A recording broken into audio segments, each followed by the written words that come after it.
Hello दोस्तों, स्वागत है आप सबका मेरे YouTube channel Sachin education hub पर।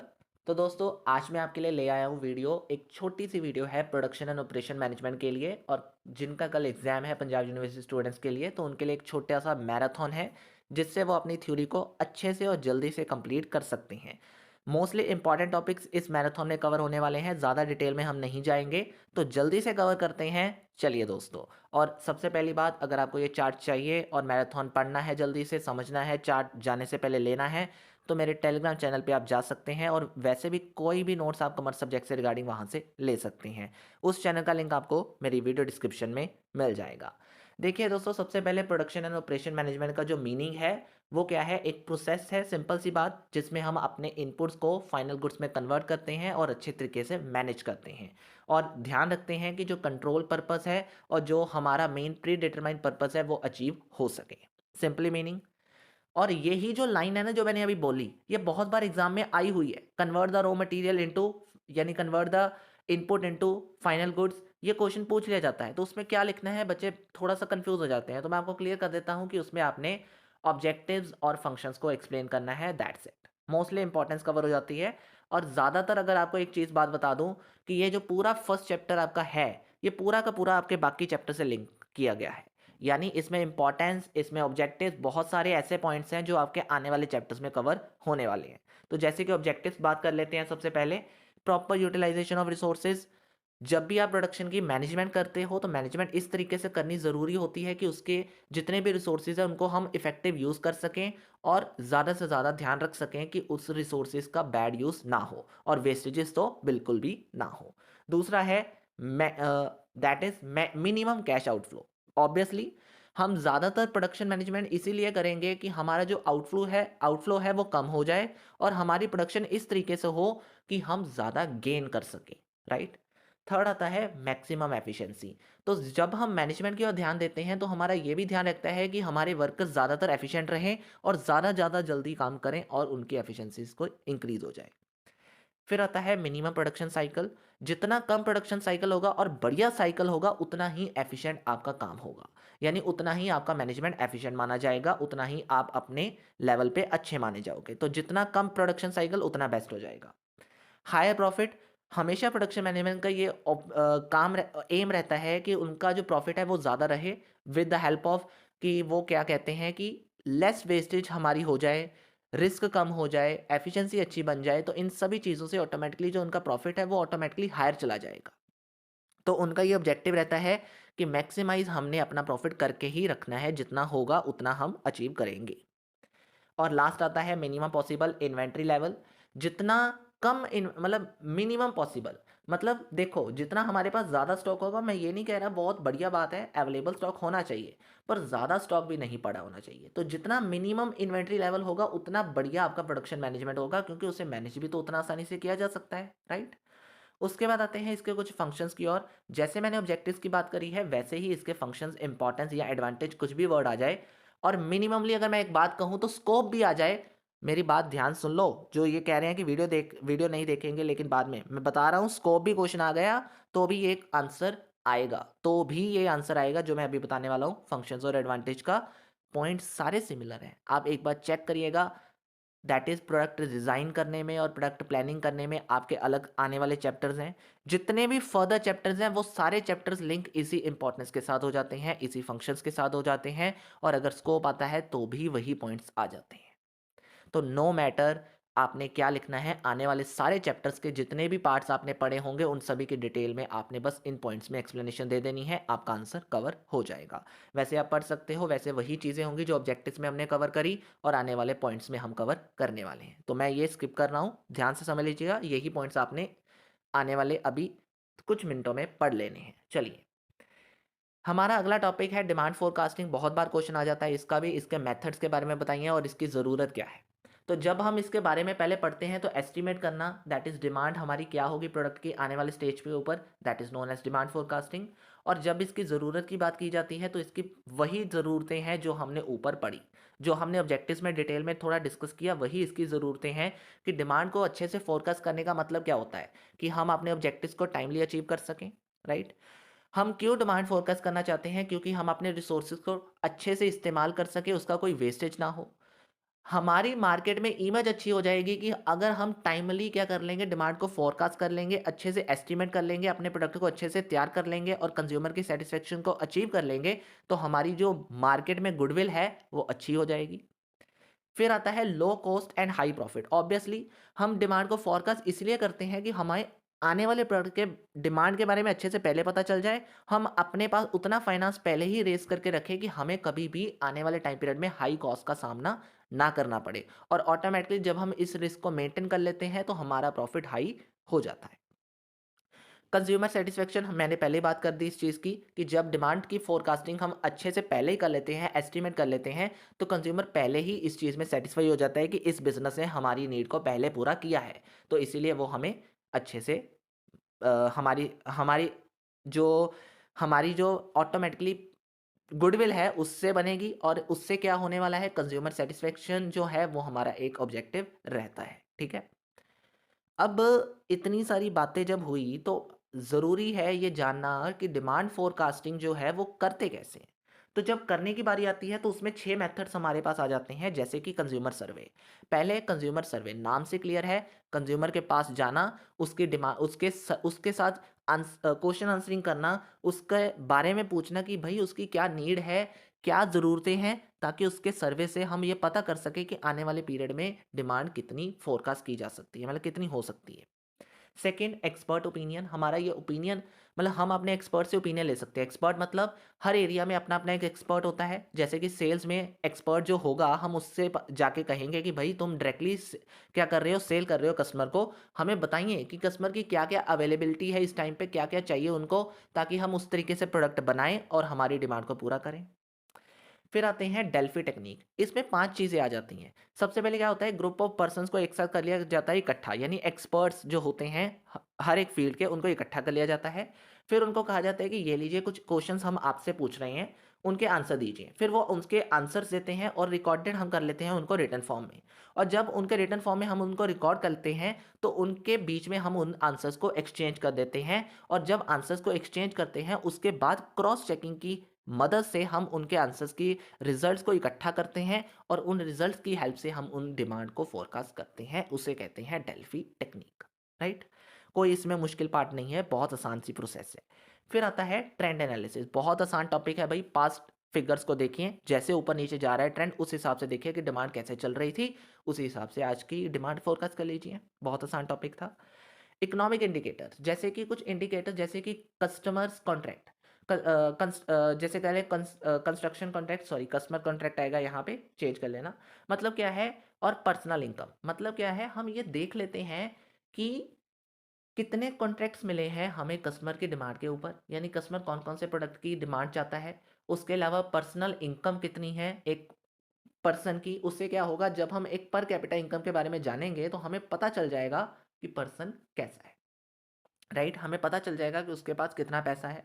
जब उसके पास पैसे का पता चल जाएगा तो हमें ये पता होगा कि वो अपने पैसे को ज़्यादा खर्च कर सकता है, तो आने वाले पीरियड में डिमांड ज़्यादा बढ़ सकती है। हम उसकी फोरकास्टिंग कर लेंगे, उसकी ज़रूरतों के हिसाब से हम देख लेंगे कि हर एक बंदे के पास कितना कितना पैसा इस टाइम पे एवरेज पर्सन के पास है, ताकि हमें पता चल सके कि इस एरिया की डिमांड कितनी बढ़ सकती है और कितनी कम हो सकती है आने वाले टाइम पीरियड में।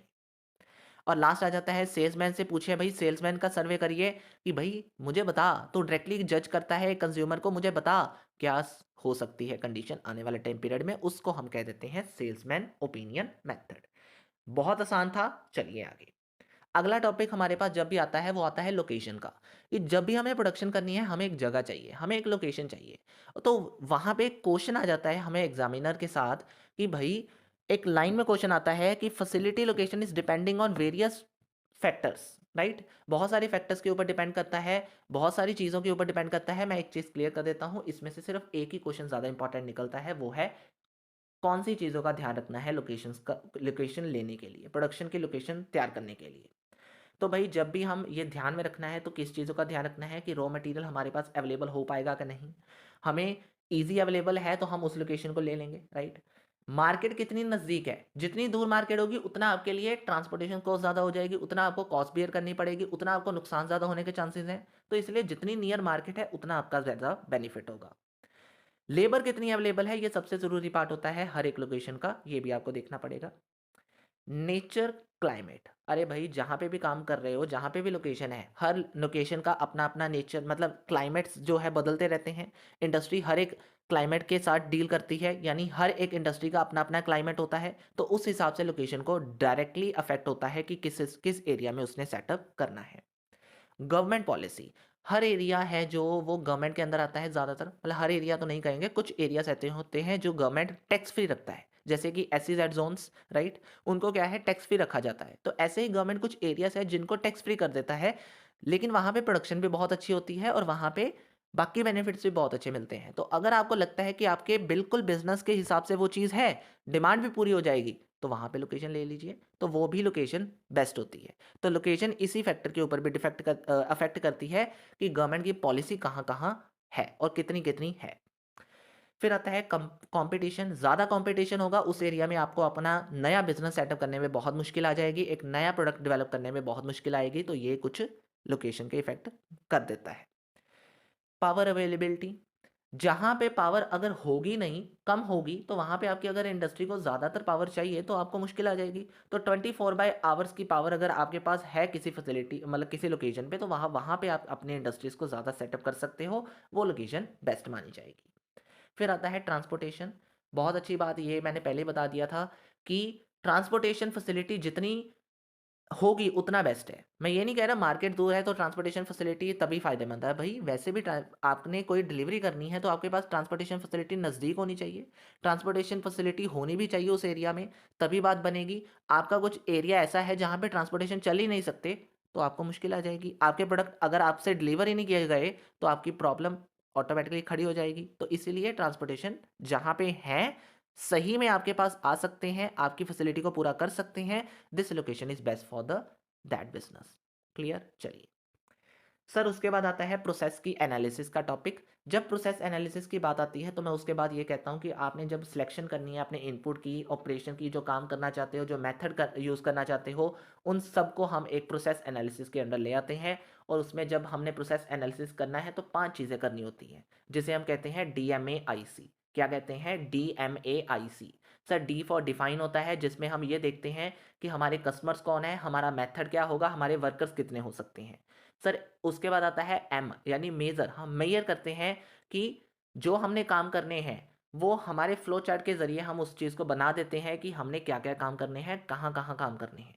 फिर उसके बाद आता है एनालिसिस, फिर हम अपनी प्रॉब्लम्स को एनालिस करते हैं कि जो मतलब जो भी हमारी प्रॉब्लम्स थी, कौन कौन सी प्रॉब्लम्स आएंगी हमें इम्प्लीमेंटेशन करते हुए, किन किन चीज़ों का ध्यान रखना है, ये सारी चीज़ों का हम इस स्टेज पे क्या करते हैं, देखते हैं। आई मतलब इम्प्रूव, फिर हम उस चीज़ों को इम्प्रूव करने की कोशिश करते हैं कि जो हमें प्रॉब्लम्स मिली हैं उसको कैसे इम्प्रूव किया जा सकता है। और सी मतलब कंट्रोल, जिसमें हम कहते हैं कि हमारा जो काम हुआ, जो हमने इम्प्लीमेंट करा, वो क्या अच्छे से इम्प्लीमेंट हो चुका है, जो हम चाहते थे वो पूरा हो चुका है कि नहीं। ब्रेक लग गई थोड़ी सी, कुछ नहीं था भाई। स्टेज, 5 चीजें, DMAIC, define, measure, analysis, improve and control, बात खत्म। बाकी मीनिंग तो क्लियर है। चलिए, टेक्नीक, ज़्यादा कोई बड़ी टेक्निक्स नहीं है, डिटेल में चाहते हो तो लिख दोगे, वो इतना मुश्किल नहीं है। जैसे कि प्रोसेस के चार्ट, सबसे पहले इसमें हम चार्ट की मदद से क्या कर सकते हैं, प्रोसेस को एनालिसिस कर सकते हैं। जैसे कि उसमें 5 चीज़ों के चार्ट होते हैं, मैंने यहाँ पे साइन नहीं बनाए, वैसे आपको साइन का अच्छे से क्लियर हो जाएगा। ऑपरेशन मतलब हम जहाँ पे ओ बना दें वहाँ पे कह देते हैं कि यहाँ से काम शुरू है, ऑपरेट हो रहा है। ट्रांसपोर्टेशन मतलब हम एक जगह पे, मतलब क्या कर रहे हैं, एक जगह पे बना रहे हैं और जब एरो डाल देते हैं तो इसका मतलब ये हुआ कि वो कंज्यूम किसी और जगह पर हो रही है, मतलब बना किसी और जगह पर रहे हैं, कंज्यूम किसी और जगह पर हो रही है, वो क्या है, ट्रांसपोर्टेशन। इंस्पेक्ट का मतलब ऑब्वियसली किसी चीज़ को अच्छे से चेक करना, मतलब हम देख रहे हैं इस, मतलब चार्ट्स, चार्ट्स के ज़रिए हम ये काम कर रहे हैं, तो उसको मतलब ये जो साइन है वो हम दे देते हैं। ऐसे ही डिले का जो साइन होता है वो डी के साथ डोनेट किया जाता है कि भाई जहाँ पे डी डाल दिया इसका मतलब प्रोडक्शन में डिले हो गया है। और स्टोर, उसको हम रिवर्स ट्रायंगल के साथ डोनेट करते हैं और उसे हम कहते हैं कि अभी भाई इस दिन इस प्रोडक्शन की ज़रूरत नहीं है, इस प्रोडक्ट की ज़रूरत नहीं है, हमने उस प्रोडक्शन मतलब उसको साथ में, मतलब उसकी प्रोडक्शन जो है वो अभी नहीं हुई, या फिर कह लो उस प्रोडक्ट की अभी ज़रूरत नहीं है, तो हमने रिवर्स ट्रायंगल डाल दिया उस एरिया में, ये कह के कि वो अभी स्टोर में ही है। ठीक है। फिर इसके कुछ मल्टीपल चार्ट्स भी हैं जो हमें मदद करते हैं क्या करने में, प्रोसेस की एनालिसिस करने में, और बहुत सारे वर्कर्स में ये डिफाइन करने में कि उनका काम क्या क्या है और कितना आइडल टाइम उनको मिलेगा, राइट। और फिर आता है हमारे पास last, that is flow diagram, जिसमें हम ये देखते हैं कि हमारी बिगनिंग कहाँ से है, हमारी एंडिंग कहाँ पे है। जैसे एक सिंपल सा एग्जांपल है, हम कह लें कि एक सिनेमा हॉल में जा रहे हैं, हमारी पार्किंग किसी और जगह से हुई है, हम सिनेमा में से होकर उसी पार्किंग में से दूसरी साइड से बाहर निकल जाते हैं, तो हमारी बिगनिंग एक जगह से हुई, एंडिंग कहाँ पे हुई, ये हमें जब पता चल जाए तो वो क्या होता है, वो फ्लो चार्ट क्या होता है, मतलब वो प्रोसेस क्या होती है, एक फ्लो चार्ट के जरिए जब हम दिखाते हैं, वो हमारी एक प्रोसेस एनालिसिस का पार्ट होता है। ठीक है। अब बात यहाँ पे आती है सर, हमारा अगला टॉपिक प्रोडक्शन डेवलपमेंट। क्या होता है डेवलप करना प्रोडक्ट को, जैसे कि फीचर्स, जो प्रोडक्ट के मेन फीचर्स हैं उनको चेंज करना ताकि उसको डेवलप किया जाए। जैसे कि टीवी है, उसे मैंने नाम दे दिया डिश टीवी, सिंपल कैमरे को मैंने डिजिटल कैमरा कह दिया, उसके फीचर्स को चेंज कर दिया, बस विशेषताएं जो थी उसकी अलग अलग कर दी थोड़ी सी नाम से, राइट। तो जब इसे करना है तो कैसे करना है, तो उसके लिए भी कुछ कुछ चीज़ों का ध्यान रखना है, स्टेजेस, राइट। सबसे पहले हम आइडिया जनरेट करते हैं भाई कि हमने क्या चेंज करना है, पहले तो ये पता होना चाहिए। जब हमने ये देख लिया, फिर हम ये देखते हैं कि क्या वो आइडिया हमारा सही था। अगर वो हमारा आइडिया सही नहीं था, हम उसे रिजेक्ट कर दें, तो उसे हम कहते हैं आइडिया स्क्रीनिंग। जब हम उसे सुटेबल नहीं मानते, रिजेक्ट कर देते हैं, वो होता है आइडिया स्क्रीनिंग। फिर उसकी आइडिया स्क्रीनिंग हो गई, फिर उसके बाद हम करते हैं उसकी टेस्टिंग कि भाई सब सही था। अब हम एक बार उसका रफली कुछ बना के देखते हैं कि क्या वो अच्छा है बनने में कि नहीं। टेस्ट कर लिया, जब टेस्ट अच्छे से हो गया तो फिर हम उसकी एनालिसिस करते हैं अच्छे से कि हमारे साथ उस प्रोडक्ट में कितने कॉम्पिटिटर्स हो सकते हैं, उसका क्या सेलिंग प्राइस हो सकता है, उसके लिए हमें कितना फाइनेंस अच्छे से पहले ही रेस करके रखना पड़ेगा। क्लियर। और फिर हम करते हैं उस चीज़ की मार्केटिंग कि आज मार्केट में ये प्रोडक्ट आने की संभावना, जैसे हम देखते नहीं है ये प्रोडक्ट आने वाला है, जल्दी से ये प्रोडक्ट आने वाला है, वो क्या है, मार्केटिंग कर रहे हैं हम उस चीज़ की। और फिर आता है कि जब हमने वो मार्केटिंग कर दी, हम कह देते हैं ये लो जी आ गया प्रोडक्ट, दैट इज लॉन्च। ये 6 प्रोसेसेस होती हैं हमने प्रोडक्ट को डेवलप करने की। क्लियर। लेकिन बात आती है कि प्रोडक्ट को डेवलप हमने कहाँ किस स्टेजेस से करना है, वो बात हो गई, बट टूल्स क्या है, किस तरीके से हम कर सकते हैं। तो जब किस तरीके से आता है तो उसके 4 स्टेप्स हैं भाई, मतलब 4 तरीके हैं। 3SD क्या है, 3SD। 3SD क्या होता है, 3S मतलब simplification, standardisation, specialisation and D for diversification. नाम से सारी चीज़ें क्लियर है। जैसे कि सिंप्लीफिकेशन, मैंने मैगी प्रोडक्ट का डेवलप करना था, मैंने उसको सिंप्लीफाई कर दिया हर चीज़ में ये कह के कि मैगी के अलग अलग जैसे ब्रांड्स हो गए, मतलब मैगी के अलग अलग सिंप्लीफिकेशंस कर दी उसके अलग अलग नाम से, जैसे कि मैगी वेज नूडल्स हो गए, मैगी ऑट्स नूडल्स हो गए, तो मैंने सिंप्लीफाई कर दिया अलग अलग तरीके से अपने ही एक प्रोडक्ट को। फिर आता है स्टैंडर्डाइजेशन। स्टैंडर्डाइजेशन जैसे कि मैंने सेम साइज़ के हिसाब से अपना एक प्रोडक्ट तैयार कर दिया और मैंने उसी हिसाब से अलग अलग प्रोडक्ट के साथ डील किया, जैसे कि मतलब सेम यूनिट के साथ, जैसे कि unit will produce in same standard. हर एक यूनिट को मैंने एक ही स्टैंडर्ड में बनाया। जैसे कि एक सैमसंग कंपनी है, उसने अपना एक प्रोडक्ट निकाला सैमसंग J7, उसने उस मतलब वही प्रोडक्ट हर मॉडल स्टोर पे मिलेगा आपको। तो उसका मतलब क्या है, जब एक ही प्रोडक्ट हर मॉडल स्टोर पे मिले तो वो क्या बन जाता है, दैट इज स्टैंडर्डाइजेशन। फिर आता है स्पेशलाइजेशन। स्पेशलाइजेशन क्या है, दैट इज कुछ एरिया पे फोकस करके प्रोडक्शन की डेवलपमेंट करना, उसको हम क्या कह देंगे, स्पेशलाइजेशन। और फिर आता है डाइवर्सिफिकेशन, मतलब अपने बिजनेस को इस तरीके से एक्सपेंड करना कि हमारा प्रोडक्ट अच्छे से हर जगह पे डेवलप हो जाए, राइट। तो ये 4 स्टेजेस की वजह से हम अपने प्रोडक्ट को डेवलप आसानी से कर सकते हैं। अब हमारे टॉपिक की बारी आती है सप्लाई चेन मैनेजमेंट पे। सर जब सप्लाई चेन मैनेजमेंट की बात आती है तो ये क्वेश्चन हमारी बुक का सबसे आसान क्वेश्चन है भाई। क्यों, बहुत आसान है। सप्लाई में कितने कंपोनेंट्स हैं, सप्लाई चेन मैनेजमेंट होता क्या है, जिसमें सप्लायर से कस्टमर तक डीलिंग करते हैं हम। कौन कौन से पार्ट्स होते हैं सर, 3 तरह के। एक कंपोनेंट्स में पार्टिसिपेंट आते हैं, रिसोर्स आते हैं, एक्टिविटीज़ आती हैं। सर जब पार्टिसिपेंट्स की बात करते हैं तो उसमें तो हमें सारे पता है, होलसेलर, रिटेलर्स, मैन्युफैक्चरर, सप्लायर, सारी चीज़ें, कस्टमर्स, कोई एक्सप्लेनेशन की ज़रूरत नहीं है, हम लिख देंगे। सर जब प्रोसेस की बात आती है तो उसमें सिर्फ एक चीज़ की डीलिंग करनी है, क्या सर, सबसे पहले प्लानिंग। प्लानिंग करनी है प्रोसेस के अंदर, मतलब प्रोसेस के कौन कौन सी होती है। जब भी हम सप्लाई मैनेजमेंट करते हैं, सप्लाई चेन मैनेजमेंट, तो उसमें क्या होती है, प्रोसेसिंग। तो प्रोसेसिंग में क्या क्या होता है? प्लानिंग। प्लानिंग मतलब राइट क्वांटिटी को, राइट क्वालिटी को, राइट पीपल पे, राइट टाइम पे देना, वो क्या है? प्लानिंग कर ली हमने। उसके बाद हमें मटेरियल कहाँ से मिलेगा और टाइमली हमने वो मटेरियल लेना है ताकि हम टाइमली डिलीवरी भी कर सके। Third sir, manufacturing. नाम से क्लियर है, हमने अपने प्रोडक्ट को अच्छे से बनाना है और कन्वर्ट करना है अपने इनपुट्स को फाइनल गुड्स में, उसे हम मैन्युफैक्चरिंग कह देंगे। फिजिकल डिस्ट्रीब्यूशन होती है कि हमने अपने सप्लायर से या मैन्युफैक्चर से कस्टमर तक पहुंचाना प्रोडक्ट को, वो सारी प्रोसेस क्या होती है? Physical distribution. यानी जब आपने अपने मैन्युफैक्चर से कस्टमर तक पहुंचाया प्रोडक्ट, वो प्रोसेस पूरी क्या कहलाती है? जिस तरीके से पहुंचाया वो सारी प्रोसेस बन जाती है physical distribution. And last one is return. कई बार क्या होता है, कुछ गुड्स डैमेज हो जाते हैं, आपके कस्टमर उसे वापस कर देते हैं, उसको हम रिटर्न कह देते हैं। अरे भाई बहुत बेसिक चीज़ें थी, ठीक है? नहीं, मैंने हिंट के साथ बताया बस। क्यों? क्योंकि एक्सप्लेनेशन आप इसकी तो आसानी से लिख सकते हो ना, बहुत आसान है, कोई इसमें मुश्किल नहीं है। तो इसका जब हो जाता है तो इसमें कुछ एक्टिविटीज़ हैं, वो भी आप आसानी से कर सकते हो। वैसे क्यों कर सकते हो सर? मैंने एक्सप्लेनेशन क्यों नहीं दी? अगर आपको पता हो तो डिमांड फोरकास्टिंग हमने ऊपर पढ़ा है, परचेज के बारे में हर एक पर्सन को अब पता है, न्यू प्रोडक्ट डिज़ाइन हमने ऊपर अभी स्टेप्स किए हैं उसके डेवलपमेंट के, इन्वेंट्री को मैनेज कैसे करना है नीचे आ जाएंगे उसके पॉइंट्स अभी, और पैकेजिंग का मतलब क्या होता है? पैक करना किसी प्रोडक्ट को, वो भी एक एक्टिविटी है सप्लाई चेन मैनेजमेंट की। तो बहुत है ये। चलिए अगला इसी के अंदर एक टॉपिक आता है लॉजिस्टिक्स मैनेजमेंट। क्या होता है सर? लॉजिस्टिक मैनेजमेंट होता है सप्लाई चेन मैनेजमेंट का कुछ एक सब पार्ट है, जिसमें हम सिर्फ डिलीवरी पर्पस के साथ डील करते हैं। मतलब ट्रांसपोर्टेशन हो गया, डिलीवरी डिस्ट्रीब्यूशन हो गया और स्टोरेज हो गया। इन चीज़ों के साथ जब हम डील करते हैं सिर्फ कि डिलीवरी कितनी सुटेबल रहेगी, that is known as logistic management. और इसके कुछ टाइप्स आ जाते हैं, inbound, outbound, procurement, production and distribution. आसान है बिल्कुल। इनबाउंड मतलब जब सप्लायर ने मैन्युफैक्चर को कोई सामान दिया, मटेरियल दिया, उसको हम इनबाउंड कह देंगे, लॉजिस्टिक। आउटबाउंड मतलब जब मैन्युफैक्चर ने कस्टमर तक फिनिश गुड्स पहुंचाने की कोशिश करनी है, वो क्या बन जाएगा? Outbound logistic. प्रिक्योरमेंट क्या होती है? जब हम अपने सप्लायर की कम रेट पे और ऑर्डर प्लेस करते हैं कम रेट पे, या कोई मटेरियल रिसीव करते हैं कम रेट पे, वो हम कह देते हैं प्रिक्योरमेंट लॉजिस्टिक।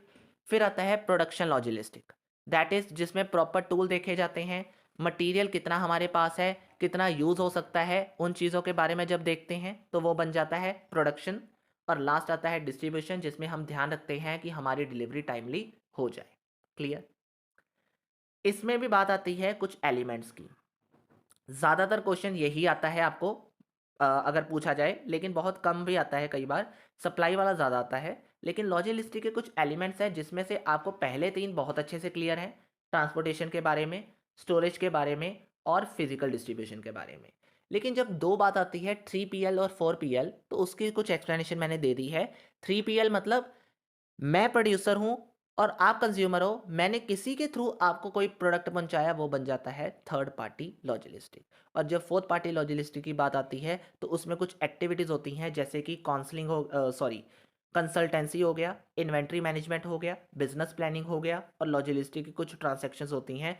उन सब चीज़ों के रिगार्डिंग जो हम डीलिंग करते हैं वो 4PL के अंदर आता है, जैसे कि फोर्थ पार्टी लॉजिस्टिक, यानी जिसमें हम कह सकते हैं 4 चीज़ों के साथ डील करना। जब हम 4 चीज़ों के साथ डील करते हैं, जैसे कि when, what, who and how, ये सारी चीज़ों के साथ जब हम डील करते हैं तो वो क्या बन जाता है? Fourth party logistic. I hope आपको ये क्लियर हो जाना चाहिए। अब देखिए दोस्तों कुछ इंपॉर्टेंट टॉपिक, जैसे कि जस्ट इन टाइम। मतलब जब मेरे पास नीड है तब मैंने उस चीज़ को खरीदा, तब मैंने ऑर्डर किया, that is known as just in time production.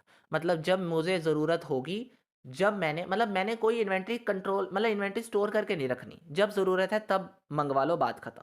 जितनी ज़रूरत उतनी, बात खत्म, ठीक है? VED that is vital, essential, desirable. Vital जो होती है इन्वेंट्री, वो क्या होती है? जिससे बहुत ज़रूरी है, मतलब प्रोडक्शन में उसका होना बहुत ज़रूरी है, नहीं तो प्रोडक्शन ख़राब हो जाएगी। इसेंशियल मतलब इतनी ज़रूरी नहीं है, अगर हो मतलब उससे कोई इफेक्ट ज़्यादा नहीं पड़ने वाला। और डिज़ायरेबल बिल्कुल भी इफेक्ट नहीं डालने वाला, हो या ना हो कोई मैटर ही नहीं करता। क्लियर? उसके बाद ABC एनालिसिस। जब हम बात करते हैं हाई वैल्यू आइटम, मतलब मैंने इन्वेंट्री को बहुत ज़्यादा, मतलब मेरे पास जो इन्वेंट्री को कंट्रोल यानी मटेरियल को कंट्रोल करने के लिए मतलब बहुत ज़्यादा ज़रूरी मटेरियल है जिसको मैंने कंट्रोल करना है, वो एक ए में डाल दूंगा मैं। जिसको मुझे थोड़ा थोड़ा ज़रूरी है, थोड़ा नहीं, उसको मैंने बी में डाल देना है। और जो बिल्कुल भी ज़रूरी नहीं है मटेरियल, जिसको कंट्रोल कम करना है हमने, उसे मैंने सी में डाल देना है। ये एनालिसिस होता है एबीसी एनालिसिस इन्वेंट्री कंट्रोल का। ठीक है। फिर इकोनॉमिक ऑर्डर क्वांटिटी, ये एक प्रैक्टिकल है, वो आप कर लोगे अच्छे से, आपने अच्छे से प्रैक्टिकल करे होंगे जिसने करे हैं, नहीं तो ये एक फॉर्मूला है जो आपको हेल्प कर देगा उस चीज़ को आसानी से करने में। इसके अलावा और भी बहुत सारे आपके फॉर्मूले हैं जो आपको आपकी रीऑर्डर लेवल हो गया, ऐसी चीज़ों के बारे में बताते हैं। क्लियर? लेकिन हम थ्योरी कर रहे हैं तो उस बेस पे जब हम बात करते हैं तो ये हमारा टॉपिक यहाँ पे ख़त्म हो जाता है। अब दोस्तों हमारे पास कुछ ऐसा टॉपिक है जैसे कि वर्क मेजरमेंट। ये आपके लिए टॉपिक है, बहुत आसान टॉपिक है, कुछ ज़्यादा टॉपिक इसमें टफ नहीं है, आप इसे पढ़ सकते हैं। मैं इससे पहले एक इंपॉर्टेंट टॉपिक को कवर करने जा रहा हूँ जिसमें बहुत ज़रूरी पार्ट है आपको कवर करना है, that is PERT and CPM और time study and motion study में डिफरेंस। जब बात आती है time study and motion study की, तो टाइम स्टडी एक ऐसी टेक्निक है जिसमें हम ऑब्जर्व और रिकॉर्ड कर रहे हैं कि कितना टाइम ले रहा है एक पर्सन, अपने एक वर्कर एक काम करने को। और मोशन स्टडी मतलब हम उसकी मूवमेंट्स को देख रहे हैं कि वो कितनी प्रोडक्टिव मूवमेंट्स कर रहा है और कितनी नॉन प्रोडक्टिव मूवमेंट्स कर रहा है। फिर आता है टाइम स्टडी। टाइम स्टडी में हम देखते हैं कि हर काम को करने के लिए कितना टाइम ज़रूरी चाहिए। और मोशन स्टडी में होता है कि कितनी मूवमेंट्स, मतलब मूवमेंट जो है वो हमारी प्रोडक्टिव जितनी हो वो ज़्यादा बेस्ट है। अनप्रोडक्टिव मूवमेंट्स को ख़त्म करना वो हमारा एक इसमें मकसद रहता है, वो मैंने पहले ही कवर कर दिया। पर्पस अगर बात करेंगे तो वही मैंने कहा कि एक टाइम फिक्स कर देना, और दूसरी तरफ आता है कि मैंने कम से कम ये ध्यान रखना है कि मेरी अनप्रोडक्टिव मूवमेंट्स कम हो। मतलब क्या है, मेरा टाइम ज़्यादा वेस्ट ना हो, ना ही एनर्जी वेस्ट हो। टूल्स मैं क्या यूज़ कर सकता हूँ, जब मैंने टाइम स्टडी को देखना है तो मैं स्टॉप वॉच का इस्तेमाल कर सकता हूँ, और जब मैंने किसी के मोशंस को देखना है तो मैं कैमरा लगा के देख सकता हूँ कि वो क्या क्या काम कर रहा है। फोकस, मैं किस चीज़ पे फोकस रखता हूँ? जब मैं टाइम स्टडी की बात करूँगा तो मेरा फोकस होता है कि कितनी प्रोडक्शन मतलब इंक्रीज़ इन प्रोडक्टिविटी, मेरी प्रोडक्टिविटी इंक्रीज़ हो सके। लेकिन जब मैं अपना फोकस देखता हूँ मोशन स्टडी के लिए तो मेरा फोकस होता है कि मैं अपनी मूवमेंट्स को, अनप्रोडक्टिव मूवमेंट्स को कम करूँ और प्रोडक्टिव मूवमेंट्स को ज़्यादा करूँ। और ये ध्यान में रखना है, यानी मूवमेंट जितनी कम हो वो ज़्यादा बेस्ट। ठीक है? और ऑब्जेक्टिव वही बात बार-बार आती है, थोड़ा-सा बस चेंज करके लिखा हुआ है और कुछ नहीं। हम अब बात करते हैं पर्ट और सीपीएम की। पर्ट और सीपीएम एक बहुत बड़ा क्वेश्चन इंपॉर्टेंटली आता रहता है जिसके बारे में एक लास्ट टॉपिक मैं कवर करने जा रहा हूँ यहाँ पे। पर्ट क्या है? एक ऐसी टेक्निक जिसमें हम क्या करते हैं, use to manage uncertain activities. मतलब एक प्रोजेक्ट के अंदर कुछ भी अनसर्टेन हो रहा है, उस चीज़ों को मैनेज करने के लिए जो टेक्निक बनाई गई है वो है पर्ट। और सीपीएम क्या होता है? Critical point method. एक ऐसा स्टैटिकल टेक्निक होती है जिसमें हम अपनी एक्टिविटीज़ को मैनेज करते हैं। मतलब एक अनसर्टेनिटी को मैनेज करने के लिए पर्ट रखा गया है, और जिसमें हमें पता है, और जो एक्टिविटीज़ हमें पता है कि हमें मैनेज करनी है उनको मैनेज करने के लिए, मतलब एक क्रिटिकल पॉइंट हमें पता है कि ये है, उस चीज़ को मैनेज करने के लिए जो मेथड है वो है क्रिटिकल पॉइंट मेथड। क्लियर? क्या होता है जब हम technique of planning and control की बात करते हैं, मतलब टाइम को प्लान और कंट्रोल करना एक साथ, वो क्या है? पर्ट। और जब हम ये देखते हैं कि हमने कॉस्ट और टाइम को कंट्रोल करना है, वो क्या बन जाता है? सीपीएम। एक ऐसा मेथड जो टाइम और कॉस्ट को मैनेज कर रहा है वो है सीपीएम, और जो प्लानिंग एंड कंट्रोल कर रहा है टाइम की, वो क्या है? पर्ट। ठीक है। जब हम पर्ट की बात करते हैं वो एक इवेंट ओरिएंटेड है, मतलब उसमें कुछ हो रहा है, इवेंट है। ठीक है, मतलब कुछ हैपन हो रहा है। जबकि जब हम सीपीएम की बात करते हैं उसमें क्या है? Activity oriented. उसमें क्या है? एक्टिविटी ओरिएंटेड, कि कौन कौन से काम हमने करने हैं, मतलब कौन कौन सी एक्टिविटीज हम बार बार करेंगे, आने वाले टाइम पीरियड में कौन कौन सी एक्टिविटीज होने वाली हैं। ठीक है। इवैल्यूएशन, पर्ट की इवैल्यूएशन कब हुई? जब हमने कोई चीज़ रिसर्च की बात कर रहे हैं, रिसर्च या डेवलपमेंट करनी है तब। लेकिन जब हमने किसी चीज़ को कंस्ट्रक्ट करने की बात करनी है तब हम सीपीएम का इस्तेमाल करेंगे, कि अब हमने ये चीज़ कंस्ट्रक्ट करनी है तब सीपीएम इस्तेमाल हो जाएगा। जब हमने कुछ ढूंढना है तो पर्ट इस्तेमाल कर लेंगे। जो पर्ट है वो हमारा प्रोबेबिलिस्टिक, मतलब हो भी सकता है नहीं भी, वो चीज़ें छोड़ो इतना। अगर आपने ये पॉइंट लिखना है लिख लो, ज़्यादा इसमें कोई मैथमेटिकल चीज़ नहीं है, आप समझ सकते हो तो समझ लेना। हमारा मेन फ़ोकस है कि हमने पॉइंट्स बना के दे दिए आपको, बताना था मेन कि पर्ट सीपीएम क्या है, बाकी डिफ़रेंस मैंने एक इस साथ इतना शॉर्ट में क्यों क्यों लिखा ताकि आपको थोड़ा-सा अंडरस्टैंड हो जाए कि इनका मीनिंग क्या है। बाकी पॉइंट्स आप बहुत अच्छे से पढ़ लोगे, इसमें कोई इतनी टफ़ चीज़ नहीं है। आप देख सकते हो रिपिटिव है, नॉन रिपिटिव है, बस इतने से फ़र्क में आप अच्छे से देख लोगे। क्लियर? बाकी और कुछ नहीं है। ये जो चीज़ें थी मेन इम्पॉर्टेंट टॉपिक्स है प्रोडक्शन और ऑपरेशन मैनेजमेंट के, वो मैंने इस वीडियो में कवर करने की कोशिश करी है। होपफुली ये 30 मिनट्स आपके लिए बेनिफिशियल हो जाएँगे एक एग्ज़ाम से जाने से पहले इस वीडियो को देखकर अच्छे से थ्योरी को समझना। आई होप आपको ये इंपॉर्टेंट क्वेश्चन बीच में सभी मिल जाएँगे। तो बस आज के इस वीडियो में इतना ही है दोस्तों। आई होप ये मैराथन आपको अच्छे से समझ आ गया होगा और अच्छे से हेल्प करेगा आपके एग्ज़ाम से पहले। Thank you very much. Video को लाइक, शेयर एंड सब्सक्राइब करना बिल्कुल मत भूलिएगा।